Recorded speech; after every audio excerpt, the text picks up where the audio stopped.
მოგესალმებით, მე გახლავართ გია ხუხაშვილი. პირველ რიგში დიდი მადლობა იმისათვის, რომ ჩემდამი ესოდენ დიდი ინტერესია და კითხვებს აგზავნით, მათ შორის საკმაოდ საინტერესო კითხვებიც ამოვიკითხე, რაზეც შეიძლება არც მიფიქრია დღემდე, რომ პასუხი გამეცა რაღაც საჯარო განცხადება გამეკეთებინა.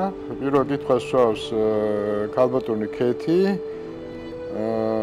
რომელიც მეკითხება ბატონო გია, პროფესიით ვინ ბრძანდებით? ჩემი პირველი სიყვარული პროფესიონალური ეს არის მათემატიკა, მე დავამთავრე კომაროვის სახელობის ფიზიკა-მათემატიკური სკოლა, შემდეგ სახელმწიფო უნივერსიტეტი მექმატი იყო მაშინ მექანიკა-მათემატიკის ფაკულტეტი. შემდგომ დავიცავი დისერტაცია კომბინატორულ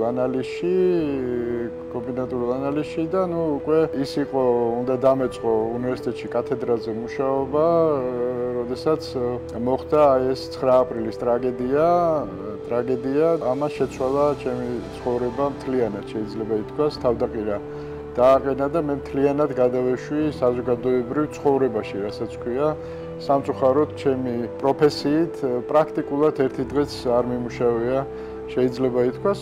შემდგომში მივიღე კიდე ეკონომიკური განათლება დამატებითი, ამაზე ალბათ უფრო დაწვრილებით სხვა დროს გესაუბრებით. ლიკას სვავს ესეთ კითხვას. ერთხელ ინტერვიუში ნათქვამი გაქვთ, რომ როგორც ყოფილმა კომაროველმა უნივერსიტეტში სწავლა მათემატიკური კუთხით გააგრძელეთ. გამოცდების წინ თურმე დედა თქვენი ლოცულობდა, რომ ჩაჭრილიყავით.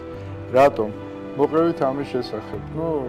ყველა დედა ეს იყო ის პერიოდი 70-იანი წლების დასასრული, როდესაც ყველა დედა ოცნებობდა, რომ მისი შვილი გამოსულიყო ექიმი. მაშინ სამედიცინო იყო ყველაზე პრესტიჟული ფაკულტეტი და მე როგორც ერთ-ერთი პერსპექტიული, იმ თაობის პერსპექტიული ახალგაზრდა, ბუნებრივია, დედაჩემს უნდოდა, რომ მეც გამოსულიყავი ექიმი. რაც ჩემთვის იყო კატეგორიულად მიუღებელი, მე ჩემი გავიტანე, ვაბარებდი მათემატიკურზე და დედაჩემი ლოცულობდა, რომ ჩავჭრილიყავი შემთხვევით, რომ მეორე წელს გადამეფიქრებინა და სამედიცინოში ჩამებარებინა. ეს დღევანდელი გადმოსახედიდან საკმაოდ სასაცილო ისტორია, მაგრამ მაშინ ახლა დიდი ტრაგედიები ქონდა ოჯახში პირდაპირ გეტყვით. ლევანი კითხულობს, როგორ გახდით ექსპერტი, საერთოდ ადამიანებს ამ სტატუსს ვინ და როგორ ანიჭებს? მეც არ მომწონს ეს წოდება, ესე რომ ვთქვა. არ მგონია, რომ ეს ასახავდეს იმ საქმიანობას, რასაც მე ვეწევი ჩვენ სამოქალაქო ცხოვრებაში, რასაც ქვია. ექსპერტი ჩემთვისაც არის გულისხმობს უფრო ვიწრო სპეციალობის პროფესიონალს, ხო, რომელიმე დარგის ექსპერტი შეიძლება ითქვას და იქ უკვე სიღრმისეულ ანალიზს აკეთებს. მე როგორც წესი ამით არა ვარ დაკავებული, მე შეიძლება ალბათ უფრო ახლოს არის ჩემ საქმიანობასთან პოლიტოლოგი დაუშვათ, ანალიტიკოსი, ხო, მე ძირითადად შიგა პოლიტიკაზე ან რაღაც ზოგად ეკონომიკურ პროცესებზე ვლაპარაკობ, არა კონკრეტულ ეკონომიკურ თემებზე, არამედ ზოგად ეკონომიკურ პროცესზე, მაკროეკონომიკურ პროცესზე, შიგა პოლიტიკაზე, ბუნებრივია, საგარეო პოლიტიკაზე და ალბათ პოლიტოლოგი უფრო შესაბამისი იქნებოდა. ეხლა რაც შეეხება ვინ ანიჭებს ექსპერტს, ხო, ეხლა ამას არავინ არ ანიჭებს, ამას ესე რომ ვთქვათ ადამიანების აქტიურობა, მათი აზრისადმი მოთხოვნილება აჩენს ამ წოდებას, ხო, ეს არ არის რაღაც ფორმალური სტატუსი. საქართველოში ესეა, ხო? ეხლა სხვა ქვეყნებში სხვანაირად არის, მაგრამ საქართველოში ამ წოდებას ფაქტობრივად ანიჭებს საზოგადოება და მე მოთხოვნილების მიხედვით ესა თუ ის ადამიანი, ესე რომ ვთქვათ, ამა თუ იმ თემაზე ახდენს ამა თუ იმ თემის კომენტირებას, ან განმარტებებს, ან ასე შემდეგ და ეს შემდეგ. ასე რომ აქ რაღაც კომისია, რომელიც ამ სტატუსს ანიჭებს, არ არსებობს, ხო? და არც დიპლომი გაიცემა ამ კუთხით. ვიღაც უცნობი მეკითხება, მაინტერესებს თქვენი აზრი, აქვს თუ არა უფლება რომელიმე ქვეყნის საელჩოს დაიბაროს მოსამართლე და პასუხი მოსთხოვოს მის მიერ მიღებულ გადაწყვეტილებებზე. შემდგომ ამ მოსამართლის მიღებული გადაწყვეტილება გაამართლოს სტრასბურგის სასამართლომ და მაინც სანქციების ქვეშ იყოს. ეხლა კითხვა ისეა დასმული, რომ გასაგებია, რომ პასუხი არის მარტივი, რომ არა, ეს არ შეიძლება იყოს, თუმცა მე ესეთი პრეცედენტები საქართველოში არ ვიცი, რას გულისხმობს ბატონი, ჩემთვის ცოტა არ იყოს გაუგებარია, რა თქმა უნდა, არც ერთი ელჩი, არც ერთ მოსამართლეს არ იბარებს, ის იწვევს შეხვედრაზე, მოსამართლეს აქვს უფლება ან მივიდეს ამ შეხვედრაზე, უფლება აქვს არ მივიდეს და ამის გამო მას არავინ არ დასჯის და თუ ვინმე ნებაყოფლობით მივიდა და მერე გამოსულმა რაღაც თავისი ინტერპრეტაციებით რაღაც სხაპრები შეთხზა, ხო? მე ამაზე ახლა კომენტარს ვერ გავაკეთებ. რაც შეეხება მოსამართლეს, რომლის ვერდიქტი დაადასტურა სტრასბურგის სასამართლომ, ხო? და ის მაინც სანქციების ქვეშ არის, ხო? ახლა მოსამართლეს ერთი ვერდიქტი არ გამოაქვს, შეიძლება რაღაცაზე გამოიტანა სწორი ვერდიქტი, მაგრამ ამის შემდეგ ბევრი დანაშაული ჩაიდინა. მე რაც ვიცი ახლა სამართლის წინაშე, მართლმსაჯულების წინაშე, მე ვინც ვიცი მოსამართლეები სანქციების ქვეშ ვინც იმყოფება, მე ვფიქრობ, რომ ისინი ჩემი აზრია, რა თქმა უნდა, აბსოლუტურად დამსახურებით ატარებენ აი ამ უმძიმეს ტვირთს, რომელიც მარტო მათზე არ დასრულდება და სამწუხაროდ მათ ოჯახის წევრებსაც შეეხება. ასე რომ ეს არის რაღაც ისეთი, მე ვფიქრობ, პოლიტიკურად მიკერძოებული კითხვა და ეხლა ამაზე მეც აღარ ვისაუბრებ. ზურა კითხულობს, რას ფიქრობთ, რატომ ჩამოართვეს უკრაინას ბირთვული იარაღი და რას ამბობენ დღეს გარანტული ქვეყნები? ხო, ეხლა ეს დიდი ისტორიაა, აი აქ ზუსტად ექსპერტის თემას უბრუნდებით, ხო? მე არა ვარ ეხლა ამ თემის დიდი ექსპერტი, რომ სიღრმისეული პასუხი გაგცეთ. ზოგადად გეტყვით, რომ იმ პერიოდში, როდესაც საბჭოთა კავშირი იშლებოდა, სამართალმემკვიდრე, ხო, საბჭოთა კავშირის ვალდებულებებზე და გარკვეულ უფლებებზე ამ დაშლის პროცესში გახდა რუსეთი. და ერთ-ერთი თემა იყო ბირთვული უსაფრთხოების თემა, ბუნებრივია, ბირთვული, ესე რომ ვთქვათ, კონტროლი, გამომდინარე იქიდან, რომ ბირთვული იარაღის გავრცელება იმ პერიოდშიც კი იყო ძალიან მძიმე თემა, არა მხოლოდ საბჭოთა კავშირისთვის, რუსეთის იმპერიისთვის, არამედ ყველა სხვა ქვეყნისთვის, ყველა დაინტერესებული იყო, რომ ბირთვული იარაღი არ გადანაწილებულიყო ყველა რესპუბლიკაზე, რისი თეორიული შანსიც იყო და აი ამ სამართალმემკვიდრეობის ფარგლებში ფაქტობრივად რუსეთს დაეკისრა კონტროლი ბირთვულ იარაღზე, ხო? მის კონტროლს ქვეშ გადავიდა, რაც შეეხება უკრაინასთან შედგა შეთანხმება, რომლითაც რუსეთი აღიარებდა უკრაინის ტერიტორიულ მთლიანობას და უარს აცხადებდა ბირთვულ იარაღზე. როგორც ყველაფერში რუსეთმა აქაც გადააგდო მთელი სამყარო, არათუ არ აღიარა ტერიტორიული მთლიანობა, არამედ ლამის მთლიანად გადაყლაპვას ცდილობს და რა ხდება ახლა უკრაინაში ყველამ კარგად ვიცით, ხო? გარანტული ქვეყნები ვინც იყვნენ, ისინი ვილად რომ ვთქვათ, არ გამოიყურებიან დღევანდელ სიტუაციაში მაინც და მაინც ლამაზად, მაგრამ მაქსიმალურად ცდილობენ, რომ უკრაინას დაეხმარონ აი იმ უთანასწორო უსამართლო ომში, რასაც ქვია რუსეთის მხრიდან ამ ქვეყნის ოკუპაცია. გიორგი კითხულობს, ცოცხლები რომ ყოფილიყვნენ ბადრი პატარკაიშვილი და ზურაბ ჟვანია, რომლებსაც ახლოს იცნობდით, ის რაც ქვეყანაში ხდება თუ მოხდებოდა. საერთოდ ეხა აი ამ კითხვებს რო კითხულობ, ძალიან ბევრ რამეზე მე ჩემ წიგნში მაქვს პასუხი გაცემული, ხო? გაცემული ეს წიგნი მე ფაქტობრივად დავწერე სამი ადამიანის პრიზმაში, სამი ჩემი მეგობრი შეიძლება ითქვას. ეს იყო ზურაბ ჟვანია, ეს იყო ბადრი პატარკაიშვილი და ბიძინა ივანიშვილი. ეს ცნობილია ჩვენი ურთიერთობაზე და ალბათ ამ თემაზეც აქ კითხვები იქნება და იქ მე დეტალურად მაქვს აი ამ ურთიერთობების ანატომია გადმოცემული და მათ პრიზმაში დანახული საქართველოს უახლესი ისტორია. რა ვიცი, ეხლა თუ ვინმე სურვილი გაუჩნდება და ამ წიგნს წაიკითხავს, ძალიან ბევრ კითხვაზე შეიძლება მიიღოს პასუხი. არა მხოლოდ ჩემთან დაკავშირებით, მისამართით, არამედ იგივე ბიძინას მისამართით, ბადრის მისამართით თუ ზურას მისამართით.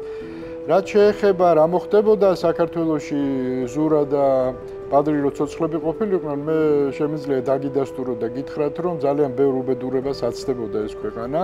მე ვფიქრობ, რომ ძალიან მაღალი ალბათობით 2008 წლის ომი არ მოხდებოდა და ჩვენ ახლა ვიქნებოდით უკვე დიდი ხნის გაწევრიანებული ევროკავშირში, იმიტომ რომ ზურა იყო, ესე რომ ვთქვათ, საქართველოს აი ამ 30 წლის მანძილზე ყველაზე ნიჭიერი, ყველაზე პერსპექტიული და სახელმწიფოებრივად მოაზროვნე პოლიტიკოსი, რომელიც არ იყო, რა თქმა უნდა, ფრთიანი ანგელოზი, მაგრამ იყო ძალიან ღრმად მოაზროვნე, ძალიან ერთგული საკუთარი პრინციპების და ის აუცილებლად მოახერხებდა, რომ დღეს ჩვენი ქვეყანა ყოფილიყო უკვე იმ ნაპირზე, რაც გვეუცნებება ყველა ჩვენთაგანს. ნინო კითხულობს, ციტატა მოყავს ჩემი ერთ-ერთი გამოსვლიდან, სადაც მივმართავ ბიძინა ივანიშვილის მეუღლეს, ეკა, შენ ხარ ადამიანი, რომელიც მიუხედავად ბიზნესთან დაკავშირებით უკიდურესი იმედგაცრუებისა, მე და ჩემს ოჯახს გვიყვარხარ.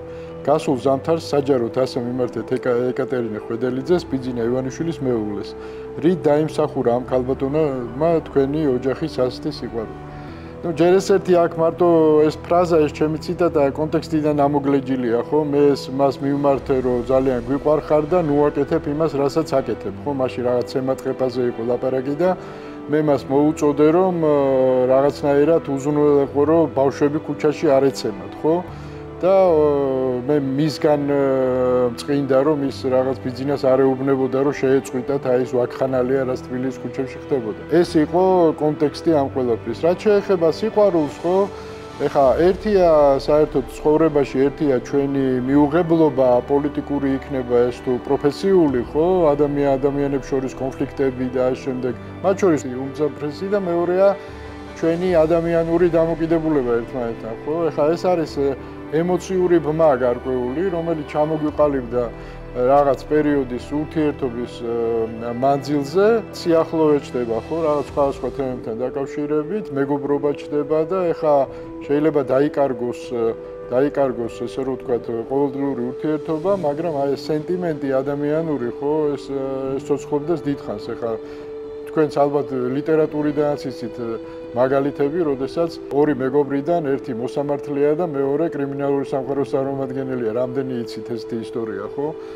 ასე რომ ამაში თავისთავად გასაკვირი არაფერი არის, მე გარკვეული სენტიმენტი ამ ოჯახთან დღესაც მაკავშირებს, არ არის დასამალი, ბევრი კარგით მახსოვს ჩვენ ურთიერთობაში, ადამიანურად რაღაცნაირი, ესე რომ ვთქვათ, დამოკიდებულება მაქვს, მაგრამ ეს იმას სულაც არ ნიშნავს, რომ ნაკლებად კატეგორიული ან ნაკლებად პრინციპული ვიქნები მათ მიმართ პროფესიულ პოლიტიკურ საქმიანობასთან დაკავშირებით, მიუხედავად როდესაც ეს ყველაფერი ჩემს სამშობლოს ეხება.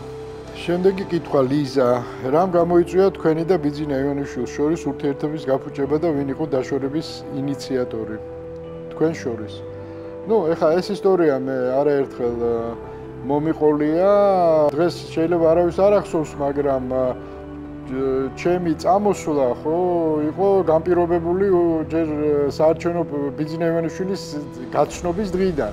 როდესაც მე ბიძინა ივანიშვილს გავყევი ამ საარჩევნო ბრძოლაში, მე მაშინვე გავაკეთე საჯარო განცხადება, რომ როგორც კი არჩევნები დასრულდებოდა და ჩვენ მოვიდოდით ხელისუფლებაში, მე არ ვიყავი პოლიტიკოსი, მე საჯარო სამსახურში ვერ ვიმსახურებდი და ამიტომ ამ ამოცანის შესრულების შემდეგ მე წავიდოდი სისტემიდან. ხო, ეს იყო ჩემი თავიდანვე დაანონსებული არჩევანი. ინიციატორი მე ვიყავი, ეს ბევრს არ ჯერა, იმიტომ რომ ნუ საერთოდ ადამიანების სამწუხაროდ საქართველოში როგორც ჩანს ადამიანების დიდი უმრავლესობა ისეა მოწყობილი, რომ ვერ წარმოუდგენიათ ქერის ორმოში ჩავარდე და ეხა იქ ჭამის ნაცვლად იქიდან ამოძრომა რატომ უნდა გინდოდეს, ხო? ესე ფიქრობს 90% სამწუხაროდ და წარმოუდგენელია ეხა ეს ადამიანისთვის, როგორ შეიძლება შენ იმ სიკეთეებზე რაც მე მქონდა და იყო პერიოდი, როდესაც მე გავლენით, რასაც ქვია გავლენით, ცუდი სიტყვა, მაგრამ მაინც ვიტყვი, მეორე ადამიანი ვიყავი ქვეყანაში, ნებაყოფლობით როგორ შეიძლებოდა ამაზე უარი მეთქვა.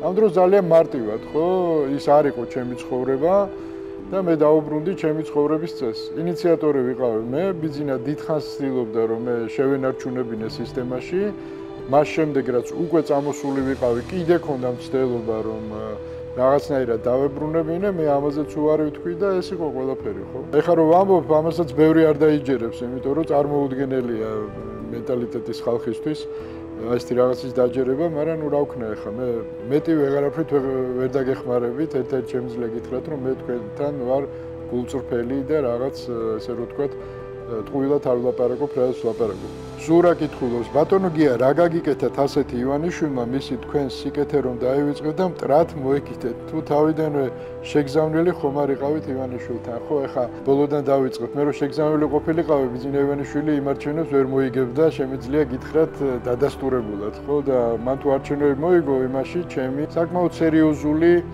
წვლილიც არის.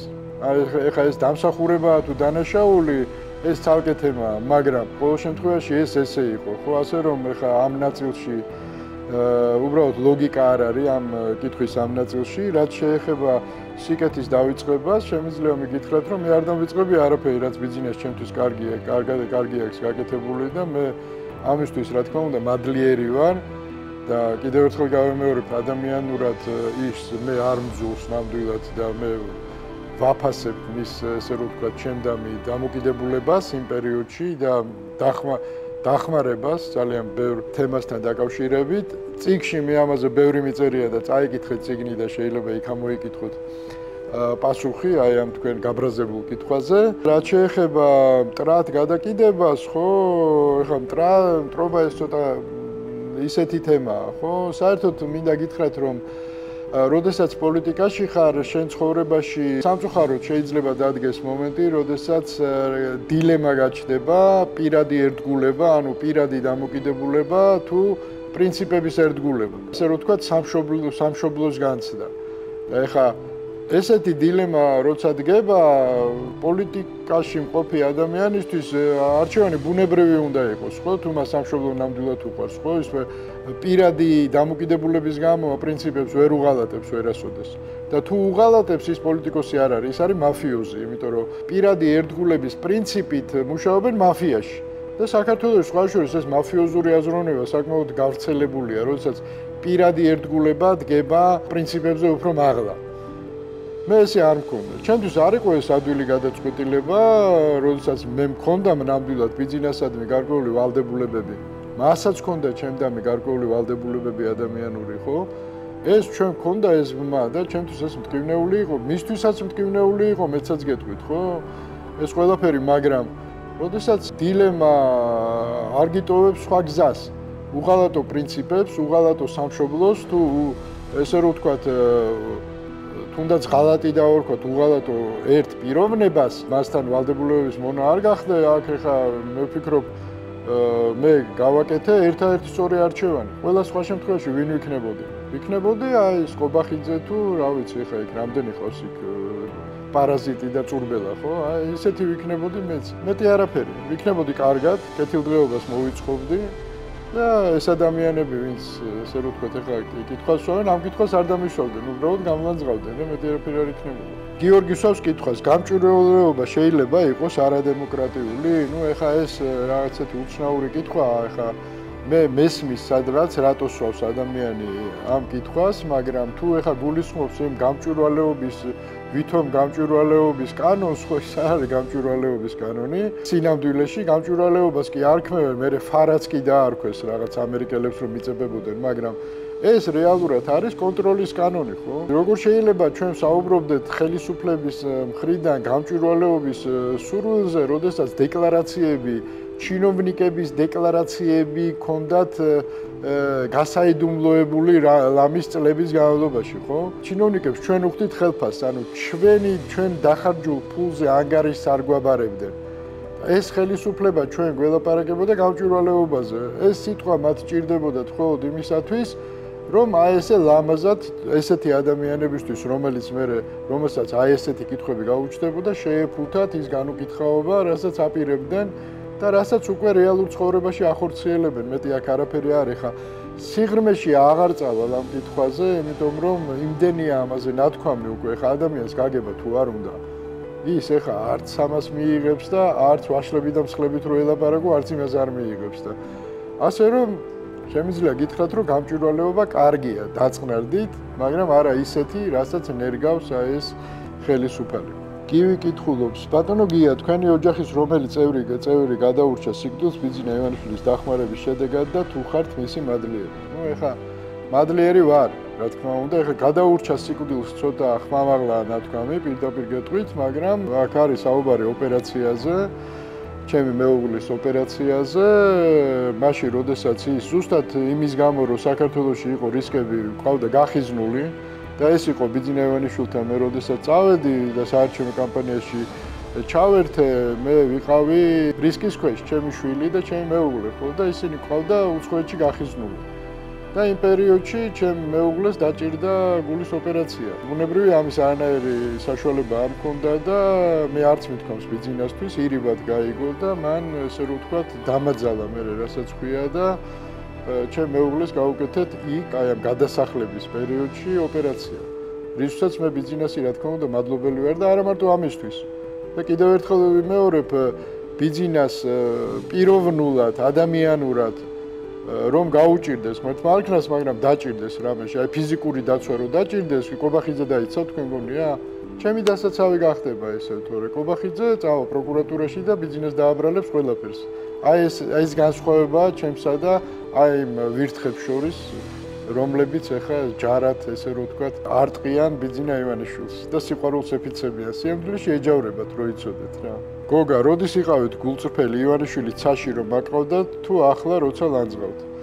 ხო, მე ბიძინა ივანიშვილი ცაში არასოდეს არ ამიყვანია, არ გამიღმერთებია, რასაც ხვები აკეთებდნენ. კი, მე ლაპარაკობდი, ვამბობდი მის დადებით და ძლიერ თვისებებს და ეხა შემეძლია ეს დავადასტურო.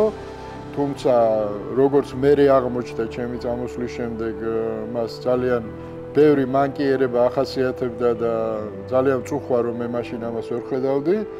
რაც შეეხება ლანძღვას, ლანძღვითაც მე ბიძინა ივანიშვილი არასოდეს არ გამილანძღია. კრიტიკა და ასე შემდეგ, ხო, ეს კი ბატონო მე ვაკრიტიკებ, ძალიან მკაცრად ვაკრიტიკებ, მაგრამ ჩემგან ეხა ლანძღვა არ ვიცი, როდის გაიგონიათ ამ ის მოусმენია, ეს ჩემთვის ცოტა გაუგებარი კითხვაა. გიორგი კითხულობს, ბატონო გია, ჩემი დაკვირვებით თქვენი გაკეთებული 100 პროგნოზიდან 98 არ სრულდება, რატომ? ხო, ეხა მე შემიძლია მეტიც გითხრათ, რომ 100% არ სრულდება ჩემი გაკეთებული პროგნოზებიდან. რატომ? იმიტომ რომ ძალიან მარტივი მიზეზის გამო, რომ მე პროგნოზებს საერთოდ არასოდეს არ ვაკეთებ. ეხა აი თქვენ რასაც აქ მეკითხე, ამას ამბობს ძალიან ბევრი. რატომაც რჩება შტაბში ეს ადამიანები არიან ტროლები, არ არსებული ადამიანები არიან, იმიტომ რომ არასოდეს ცხოვრება, ეს არის ჩემი პრინციპი, ჩემი მოღვაწეობის პრინციპი, რომ პროგნოზი არ გავაკეთო. აი, საიდან მოდის ხოლმე რომ ყველა ამას მედავება, რომ აი პროგნოზები არ სრულდება? ძალიან სასაცილოები ხართ პირდაპირ გეტყვით რა. პოლიტიკაში გადანაცვლებას ხომ არ გეგმავთ, რომელი პოლიტიკური პარტიისკენ არის თქვენი სიმბოლო? არა ბატონო ჩემო, მე სულ პოლიტიკაში ვარ, ხო? რასაც ქვია, მეცაც გეტყვით, პოლიტიკის ეპიცენტრში ვარ. ქართულ ოცნებაში ამას კი ამბობდნენ ერთი პერიოდი, რომ სამი პოლიტიკური ცენტრიაო საქართველოშიო, ჩვენო, ნაციონალური მოძრაობაო და ხუხაო. ხუხას მეძახდნენ, ხო? ანუ მე ვიყავი მესამე პოლიტიკური ცენტრი, მაგრამ არც ერთ პოლიტიკურ პარტიაში არასოდეს არ ყოფილვარ, არც ქართულ ოცნებაში არ ყოფილვარ, მიუხედავად იმისა, რომ ჩემი დაფუძნებულია. მე თვითონ ქართული ოცნების წევრი არ ყოფილვარ და ესე ჩემი ცხოვრების წესიდან გამომდინარეა, ხო, პარტიული პოლიტიკა, რაღაც აი გუნდურიობა არ არის ჩემთვის. მე ვარ ინდივიდუალური მოთამაშე და ეს ინდივიდუალიზმი მჭირდება თავისუფლებისთვის, ხო? მე ნებისმიერ დროს უნდა მქონდეს იმის კომფორტი, რომ ნებისმიერი თუნდაც საკუთარი ძმა გავაკრიტიკო. ეხა პარტიაში თუ შევედი, პარტიას მე ისეთი წესები აქვს, რომ შეიძლება პირში წყლის ჩაგუბება მოგიწიოს რაღაცებს და მე ეს არ შემიძლია. ამით თმობ მე ჩემთვის ყველაზე ძვირფას თავისუფლებას და აქედან გამომდინარე პოლიტიკაში უკვე ვარ, რაც შეეხება პარტიასთან დაკავშირებით მე ვერაფერს ვერ გეტყვით, ვერაფერს ვერ გაგახარებთ, არც ერთი პარტია არ მომწონს დღევანდელი გადმოსახედიდან. ლილე კითხულობს, თვლით თუ არა რომ უკრაინა ომში ამერიკამ და ევროპამ შეითრია, ამით მათ სურდათ და სურთ რუსეთის დასჯა უკრაინელების ხარჯზე. ხო, ეს არის რუსული პროპაგანდის ნარატივი, ამას უტენია ხალხში რომ და ჩვენი ხელისუფლება სხვადასხვა ხელისუფლების ზოგიერთი წარმომადგენელი ამას ავითარებს, რომ უკრაინა დასავლეთმა ჩაითრია ომში, მეცაც გეტყვით, რომ 2008 წლის ომი ლამის ამერიკელების პროვოცირებული იყო. ეს ნარატივი, ეს არის კგბ-ს კარგად დამუშავებული ნარატივი, რასაც მე Deep State მიაბეს, ომის პარტია და ამ შემდეგ. არა ბატონო ჩემო, ხო, რას ქვია ჩაითრია, რუსეთი შევიდა და მოახდინა უკრაინის ტერიტორიის ოკუპაცია. თუ პროვოცირებაზეა ლაპარაკი, ეხლა იმაზე მაინც ილაპარაკეთ, რომ რუსეთის პროვოცირება მოახდინა დასავლეთმა, რომ უკრაინაში შესულიყო, თორემ უკრაინა თავის მიწა-წყალს იცავს, ხო? ეხლა რას ქვია აი ჩაითრია, ესე რომ თქვა, დაზარალებული მხარე, რომლის ოკუპირებასაც ცდილობს აგრესორი, ისინი ჩაითრია ვიღაცა მომში, აბა რა უნდა ექნა უკრაინას, უნდა დანებებოდა? რა ვიცი, თუ ეს არის თქვენი არჩევანი, ხვალ რუსები რო წამოვლენ აქეთ, აწიეთ თქვენს თეთრი დროშა და ჩააბარეთ ეს ქვეყანაც რა. აი ეს არის ჩემი აზრით ხარვეზია აზროვნების, როდესაც ადამიანი აი ესეთ ტიპის ალოგიკურ მე ვიტყოდი პროპაგანდაზე ეგებიან და მე კითხვებსაც კი სვავენ ამ თემასთან დაკავშირებით. ბოდიში თუ ცოტა მწარედ გამომივიდა რა. 1991 წლის მოვლენები 2005 წლის დადგენილებით სახელმწიფო გაატრიალებად არის შეფასებული. უნდა მოხდეს თუ არა პროკურატურის მიერ ამ მოვლენების გამოძიება. რა არის იცით კარგი იქნება თუ მოხდება ბუნებრივია, ხო, მაგრამ სამწუხაროდ ამ ბევრად უფრო მნიშვნელოვანია პოლიტიკური ვერდიქტის გამოტანა, ხო, რომ აი ჩვენ მუდმივად ამ სპირალზე არ ტრიალებდეთ. ერთხელ და სამუდამოდ პოლიტიკური ვერდიქტი უნდა გამოვიდეს, ვიღაცა უნდა პოლიტიკურად უნდა დაისაჯოს მინიმუმ. და ეს ბევრად უფრო ეფექტური იქნება და საჩვენებელი შემდეგი ხელისუფლისთვის, რომ იგივე არ გაიმეოროს. აი ეს იქნებოდა სწორი. რაც შეეხება პროკურატურის გამოძიებას, ეხლა ძირითადი ფიგურანტები მე მგონი აღარც ერთი აღარ არის ცოცხალი და კი ბატონო, თუ ეხლა მე წინააღმდეგი არა ვარ, სიმართლე გითხრათ, მაგრამ აი სისხლის სამართლებრივი დევნა ვიზე უნდა დაიწყოს, უკვე აღარც ვიცი ეხლა. ვინ არიან? გოგა არ ვიცი, ის გულისხმობ, ვინ არის ცოცხალი იქ. დავითი კითხულობს 2012 წელს ივანიშვილის დაპირებები იყო თუ არა სიცრუე? ბევრი დაპირება იყო სიცრუე, ხო? უპროცენტო სესხი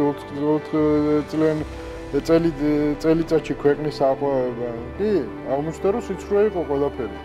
მეც ბევრი რამის მჯეროდა ბიძინა მაშინ ყველაფერი კარგის მომხრე იყო და მეც მარწმუნებდა რომ ჩვენ ესე გასაოცარ დემოკრატიას ავაშენებდით, მე სამწუხაროდ ბევრ რამეზე წამოვედი, ჩვენი პირადი დამოკიდებულება განსაზღვრავდა ამას, ის ძალიან ლიბერალურად გამოიყურებოდა პირდაპირ გეტყვით, პროდასავლელად გამოიყურებოდა, მე არ ვიცი, ეხა ის მერე შეიცვალა, თუ მაშინ ისე კარგად თამაშობდა, რომ მე დავრმავდი და ამას ვერ ხედავდი, ხო?